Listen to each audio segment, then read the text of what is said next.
Hello there, Stevos, and welcome back to another episode of Steve's Movie Wrap-Up right here on my YouTube channel, SteveOfficial. Now, firstly, I just want to say that there is a couple of reviews coming up in this episode of the Movie Wrap-Up. There's two, in fact, and they're really good ones this week, by the way, the two movies I have watched.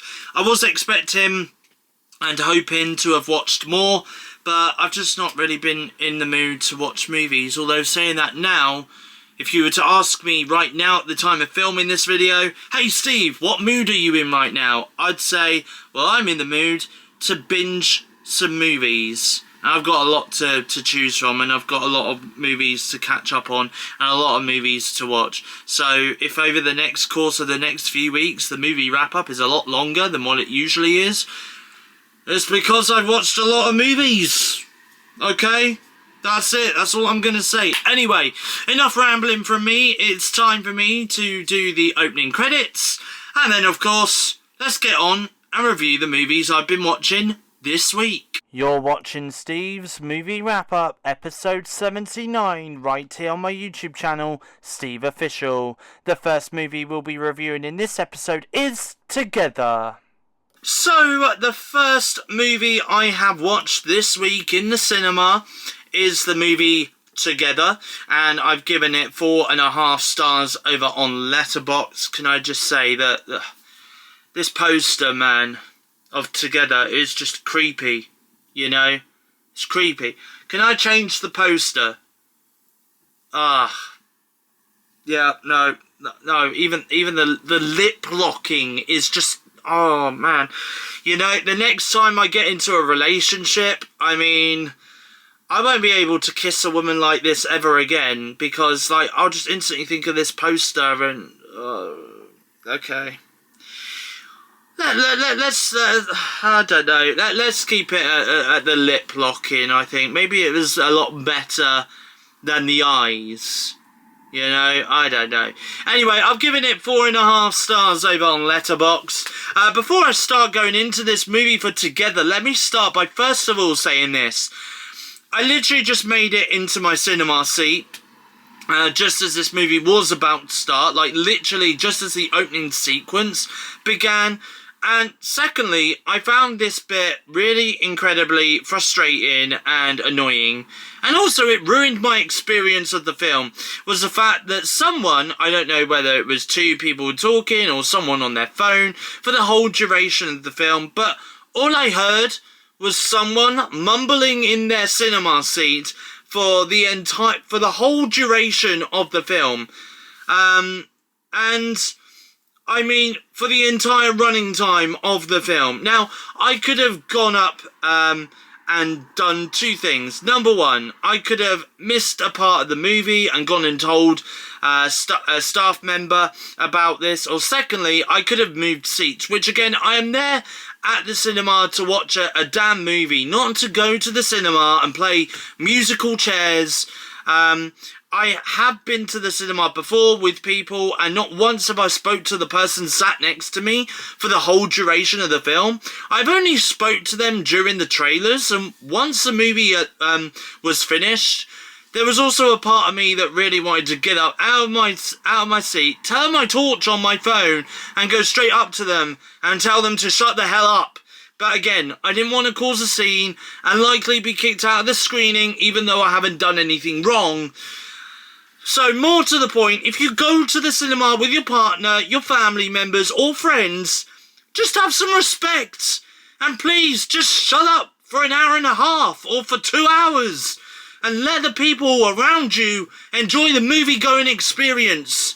Alternatively, just don't even go to the cinema.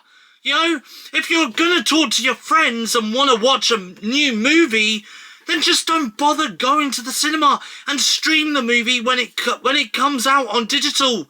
Because in that way, you can talk to the person next to you all you want, with nobody else around. Damn. Honestly, it frustrated me, man. Like, it really did frustrate me. And it just gets on my nerves. You know, like, I get it. Before I do go into this review, I do get it. You know, if you get up out of your seat, you go to the toilet, and then you miss like 2-3 minutes of the film because you go to the bathroom to use the facilities. You know, you then go back to your seat and then you're sat with someone and you just go, so what did I miss? But you whisper that, you know, you don't say it out loud or anything like that. You kind of just whisper it under your breath. What did I miss? And then they catch you up. I get that, right? I get it. But just talking throughout the entirety of a film, like literally, you might as well have just not bothered watching it, you know? Oh man, it does wind me up. It really, really does. Anyways, that's my rant over. And now, onto the main review for Together, which I have given 4.5 stars on Letterboxd, and I will be honest, despite the talking from the people sitting at the side of me, but I really did enjoy Together. One of the best horror movies I have seen this year, and if you know me well, then you will know I do love my body horror. In 2024, we had the body horror movie, The Substance, and I loved that movie, and with Together, again, another movie that I enjoyed watching. The film did leave me a little squirmish at times. The body horror in this is rather decent. The cinematography in this is also rather impressive. And also, I will say that the cast members were also really good, with Alison Brie and Dave Franco taking on the main roles in Together. Is Together a movie I can see me revisiting and rewatching again in the future? Yes, I definitely think so. And is this a movie I can recommend to the horror community? If you haven't yet checked this out, then definitely do, as I highly recommend this movie. The final act gets really horrifying, in my opinion. It does also come with a running time of 1 hour 42 minutes as well, so not a long movie to get through. There is also some humour throughout as well, which kept me giggling throughout the movie too. All this, will this be a movie I can see me purchasing on digital platforms in the future when this releases on digital later this year? Yes, for sure this will be. But for now though, Together is currently showing in cinemas and theatres worldwide. The Naked Gun 2025. And then the final movie that I have watched this week in the cinema is The Naked Gun, which again, similar to Together, I gave 4.5 stars over on Letterboxd. I cannot remember the last time I laughed so hard at a film. Like, honestly, I have watched a lot of comedy movies in my time. Ted, Superbad, to name a few comedy movies that I always love rewatching from time to time. And honestly, every time I do watch those films, I always tend to laugh at them, no matter how long it has been since I last watched them, or how many times I have revisited or rewatched them. With The Naked Gun 2025, this is a film I can happily go back to and rewatch over and over again, and I think it is safe to say that this is one of those movies that will keep you laughing until your belly hurts, or until your ribs hurt, or until both end up hurting at the same time. I had a really good time with this film. Each scene throughout has a punchline, a joke, and a gag. There is also one scene where the joke just kept going, but safe to say, it didn't get boring or tiring because they kept the joke going with its quick wittiness and kept it fresh and entertaining. Seth MacFarlane, the guy behind Ted, Family Guy and American Dad, is the producer behind this movie, and his production company, Fuzzy Door Productions, are also behind this film as well. But honestly, hands down, one of the funniest movies I have seen in 2025.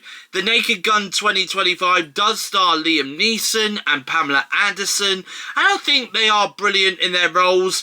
Dave Bautista also pops up in this film at some point as well, so there is a Dave Bautista jump scare for you all to enjoy when you watch this movie. The running time is short, with this movie clocking in at 1 hour 25 minutes. I feel as though this movie could have gone on slightly longer, and if it did, then I would have likely given this movie 5 stars. My first 5-star rated movie I've watched in 2025, but I gave it 4.5 stars instead. Speaking of Liam Neeson and Pamela Anderson, it has recently been announced that the pair have hooked up in real life. I wonder if this movie is the reason that they got together. Well, that is their story to tell. Now, I say The Naked Gun 2025. throughout this review, because this isn't the first time that a movie called The Naked Gun has been made. I believe there was 3 classic movies that released some years ago that came out, and there is a reference to those movies in here after seeing this movie. Does this make me want to see the originals? Definitely, for sure, it does. What's funny, as I was leaving the screening, some guy in front of me turned to his partner slash friend and said that this movie reminded him of Johnny English. And you know what? I agree with him. Here in the UK, we have Johnny English. In America, they have The Naked Gun. Both movies are funny, and I am all here to see the comedy spoof parody films making a return to the cinemas, especially when in 2026 we are getting Scary Movie 6, another comedy horror spoof parody film. I am here for the renaissance of these films for sure. So do I recommend The Naked Gun 2025? Yes, definitely, for sure, especially if you are someone who loves comedy slash slapstick comedy, then this film will be right up your street. Or if you just want to put something on and switch your brain off for an hour and a half, then I recommend this again. Is this a movie I can see me revisiting and rewatching again? Yes, this is indeed a film I will happily rewatch again. This is definitely a movie I will buy and keep later this year on digital platforms when it does get released on digital. The sad news is, it sounds rather likely that this is the only Naked Gun movie we will be getting with Liam Neeson. He has voiced his comments recently on the idea of this getting a sequel, and it sounds like this won't be the case for this movie, sadly. I would have loved to see a sequel to this, but hey, never say never, as they say in the industry. But The Naked Gun 2025 is currently showing in cinemas and theatres worldwide. And just before I do wrap up this review, I also want to say that I did see on Amazon Prime Video that The Naked Gun 2025 is now available to pre-order here in the UK. And it is actually available for £13.99 at the moment, which, to be honest, when it comes to digital media, you know, in terms of like buying movies and stuff, if it's anywhere between £3.99 to £13.99, I'll happily buy it. However, though, I used to do this when, you know, when I, you know what, just take the poster down, take that poster down. I will move back over like this. There we go. And I'll finish off this movie here, movie review here. But yeah, no, what I was going to say was, you know, I used to do this when a new movie came out on digital. So, for example, at the moment, you've got movies like How to Train Your Dragon 2025, or Megan 2.0, or Jurassic World Rebirth. All of those movies that have only just come out of cinemas and have just hit digital. You know, currently at the moment on Amazon Prime Video, on the Prime store, you can buy the movie for $19.99 or rent it for $15.99. Now, when a new movie used to come out, I used to buy it for 20 quid, but that's not the case anymore. I now have to wait until it drops down in price to like somewhere between $3.99 and $13.99. So $13.99 is the maximum I will pay for a digital media title now. So there we go. And also as well, before I do wrap up this review as well, I just want to say, and there are people that do ask me this on a genuine basis, they ask me this. You know, they say, Steve, why don't you collect physical media? You know, why do you buy things digitally, you know, through Amazon? Because at the end of the day, I don't have the storage space, you know? Like, I genuinely don't have the storage space for DVDs or Blu-rays or 4K Ultras, you know? Like, honestly, it would probably get to the point that I'd have to rent out a storage space, right? A storage locker or whatever to store my DVDs, you know, and just go back to it every couple of months to go and get more out, you know, of the storage locker. So that's why now I don't tend to buy DVD. I've still got DVDs, like I've still got like Family Guy, the box set of Family Guy on DVD. I've still got box sets of The Simpsons on DVD and stuff like that, you know, when they came out in box sets. But, I mean, they're not doing the box sets anymore because obviously they're, you know, they're on Disney Plus and all of that stuff now, so you can stream it. So that's why they don't do box set DVDs anymore, sadly. But, you know, if they were still releasing those box sets now, I'd still be buying them, you know, even though I can stream them. But there's a lot of movies that I own on DVD right now that I've actually bought on Amazon. So I think when it comes to actually sorting out my DVDs, I think there's going to be a lot of DVDs that I'm probably going to get rid of. I'm probably still going to keep my Simpsons and Family Guy box sets though, because I collected them for many, many years. You know, I collected them for many, many years. But there's some DVDs that I'm probably going to get rid of because I don't watch DVDs now. You know, I literally, I've got nearly 500 films on Amazon. I think. How many? I'm gonna, because I have actually brought a couple. I'm just gonna very quickly have a look before I do wrap up this this thing. Let's have a look. Oh no, that's not the one I wanted. Content type, movies. Let's have a look. I've got 492 movies. 492 movies. So that's quite a lot, to be fair. So yeah, so there we go. I just thought I'd give you an update on that anyway. But listen, guys, I am going to wrap up this movie wrap up here. Thank you for watching. I hope you guys enjoyed it. If you have, please give it a thumbs up. Leave a comment in the comment section down below. Let me know what movies you guys have watched this week, whether it's old, new, in cinemas, or on digital, or on DVD, Blu-ray, 4K Ultra, or VHS. You never know, people do still watch VHSs. I'm kind of curious how people do that these days.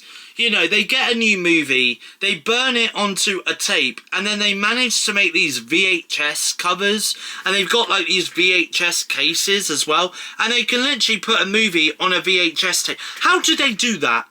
Like, I genuinely don't know. Anyway, but you know, even if you've watched a movie that's even brand new, a modern film that's on VHS, let me know in the comment section down below. And as always, if you are new around here and you like what you see, feel free to hit that subscribe button to become a Stevo. I'll be back tomorrow, Monday the 25th of August 2025, 4 PM UK time, with my next weekly vlog. Until then though, goodbye, thank you for watching, and I'll see you guys again in my next YouTube video.